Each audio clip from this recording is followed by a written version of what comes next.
Welcome back to the Black and Gold Standard Podcast. And today we're going to do our third mock draft, 3.0. And this is our first mock draft since the combine.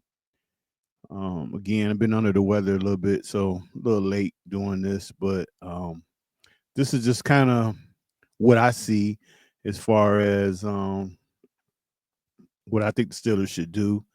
A couple changes, and also the Steelers made some changes as far as we don't have a number one draft pick.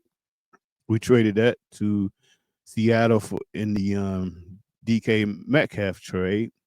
But I did, and when we get into the draft, we'll see. But I was able to make a trade, and not really saying the Steelers would do that. And that's one of the things that kind of, I mean, I think the Steelers probably need to make a trade, maybe try to get back into that second round.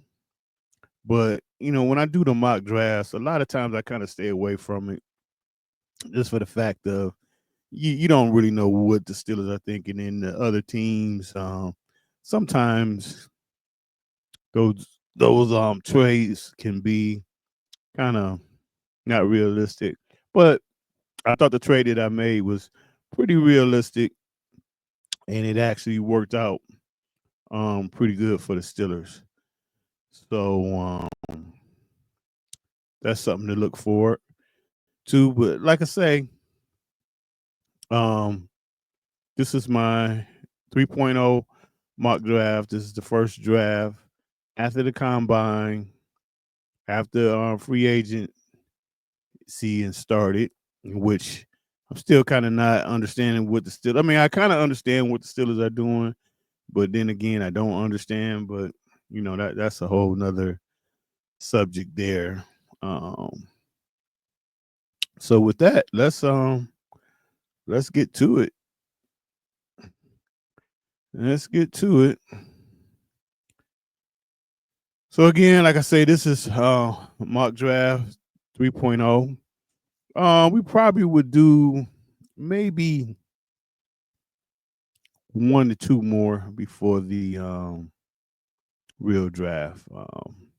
I kind of still think that the needs are still the same: defensive tackle, quarterback, running back, corner. Maybe not so much now at the free agency with the pickups that they had, but um you know we'll see. We'll see how it go.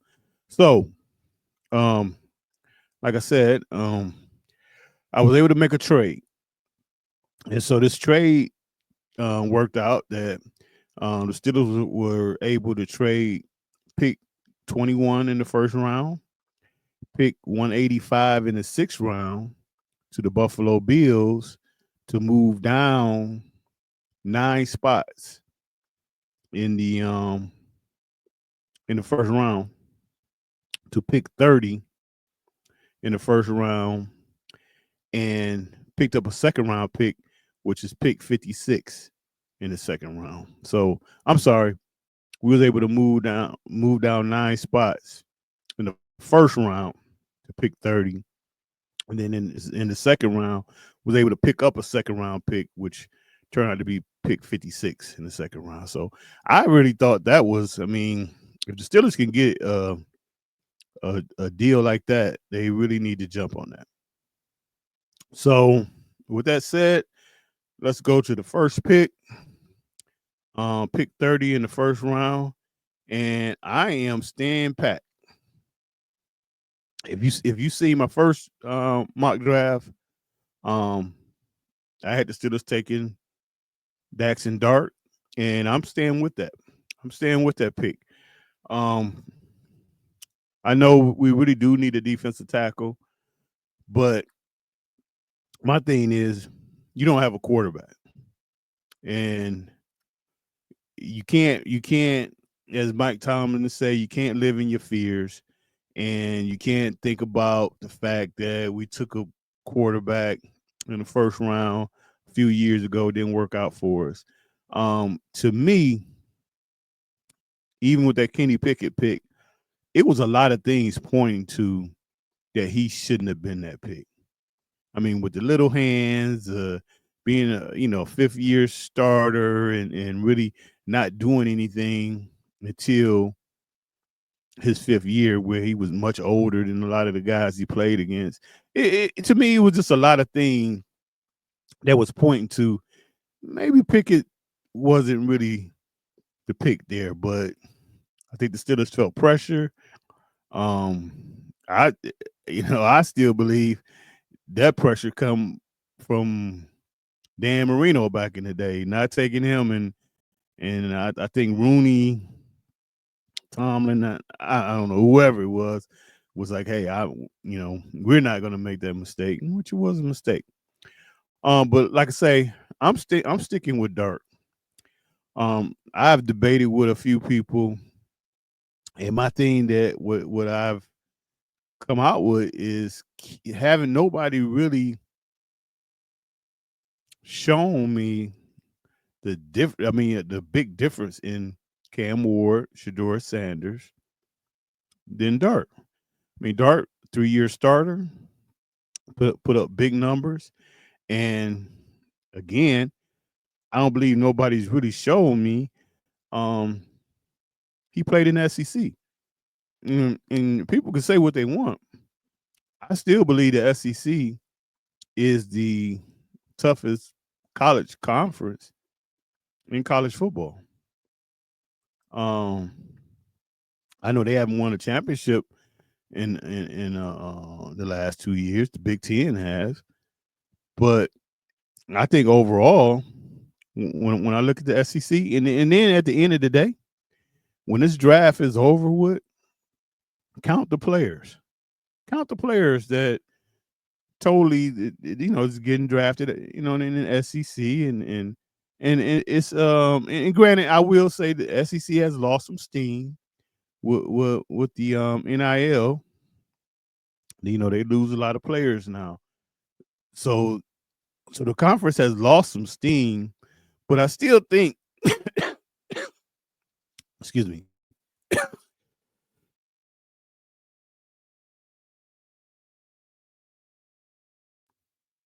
I still think that it's one of the toughest conference in college football.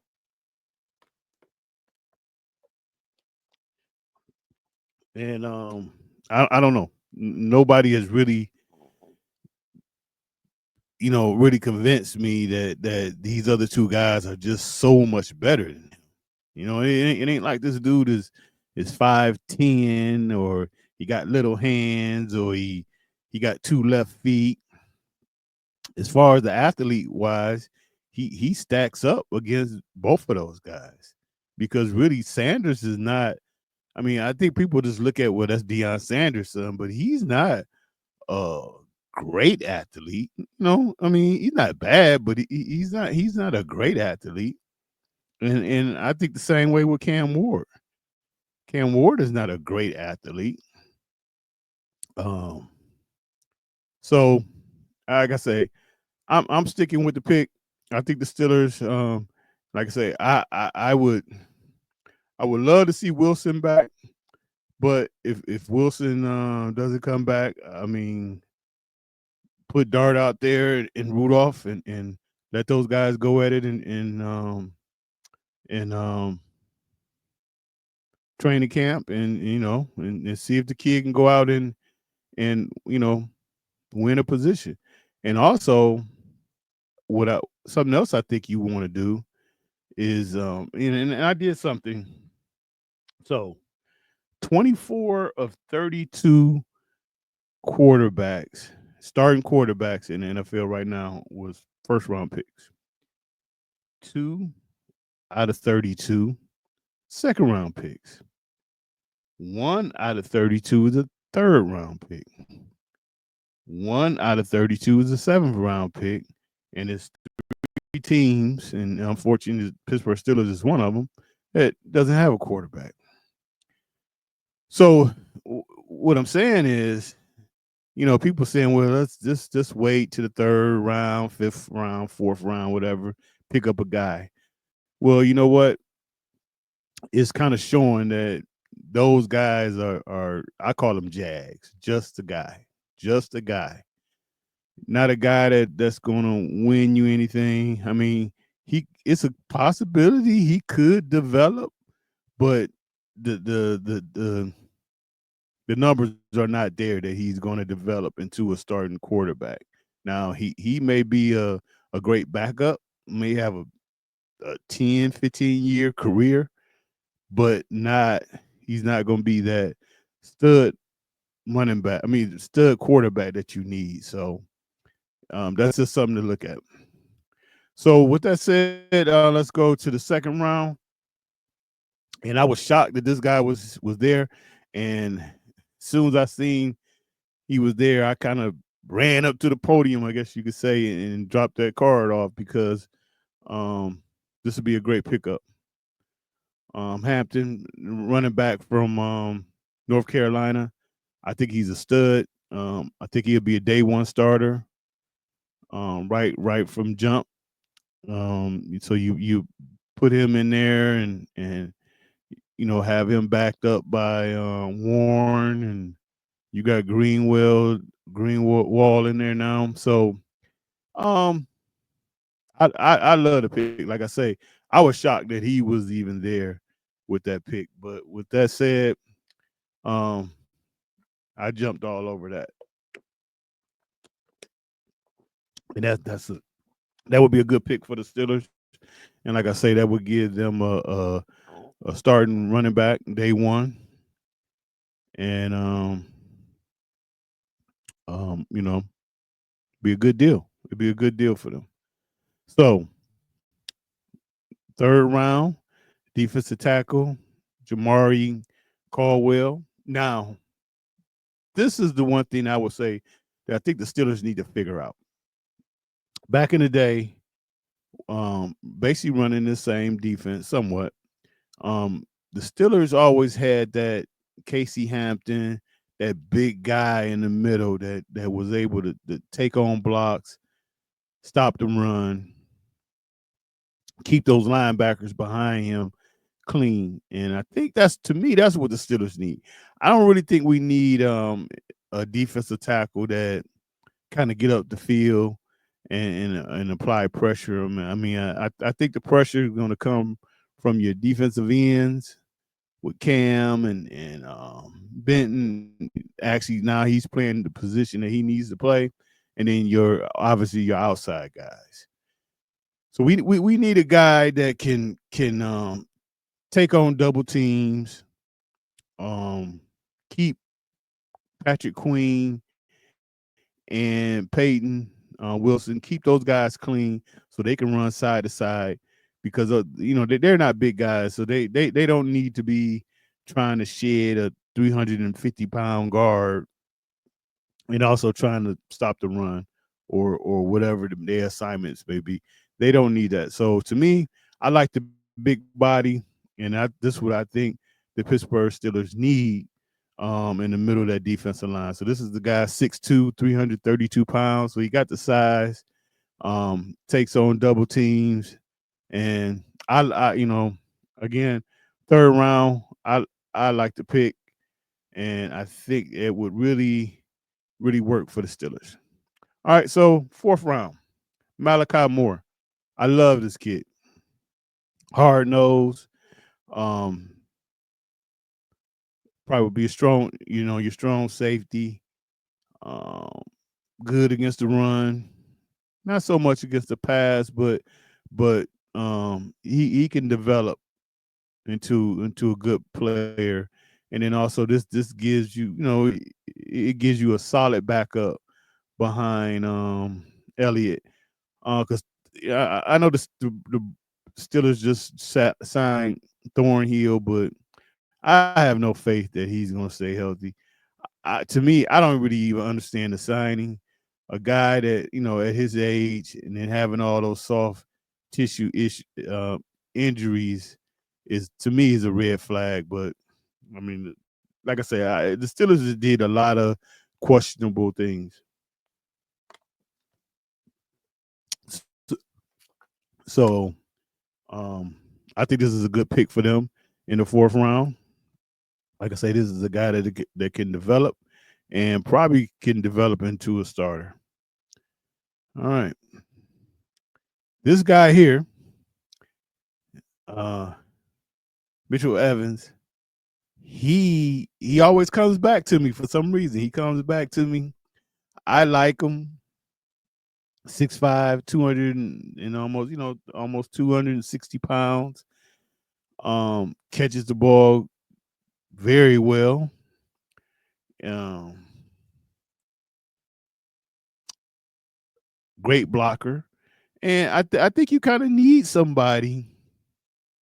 I think you need somebody that can challenge Firemove, because with the Steelers, they want to play their tight ends, and with the addition of Evans, that'll make that'll make that tight end room kind of crowded in there. But I think this is the guy that maybe could develop, and then maybe Firemove would be a guy, be a trade, be a guy that you could maybe look to trade, and get some salary cap relief, you know.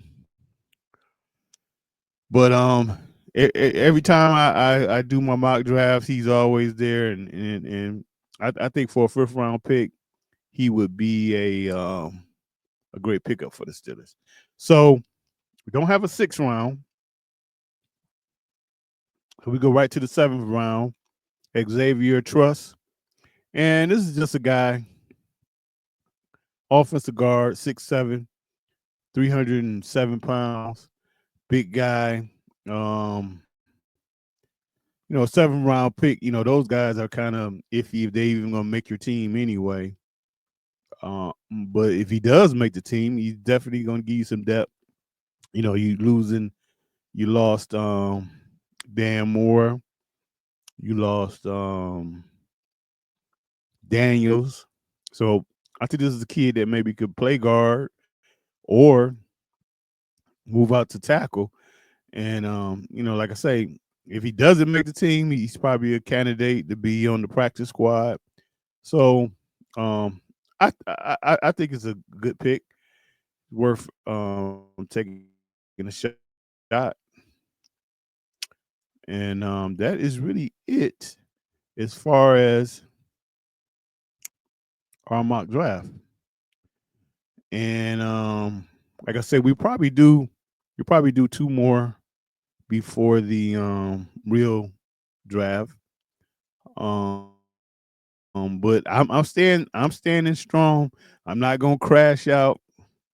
Steelers not gonna let me crash. They're not gonna make me crash out. Um, but I'm staying strong with Dart as the first pick, and then also something else you want to do. Um, your quarterback, you want to get him in the first round. That gives you that extra year. That gives you that 5 year. That gives you that 5th year, and it saves you from maybe having to make a decision on a guy a year too early. So, with that said, I think that is it. And we will see you guys in a few days. And we'll have some more information coming out. So until then,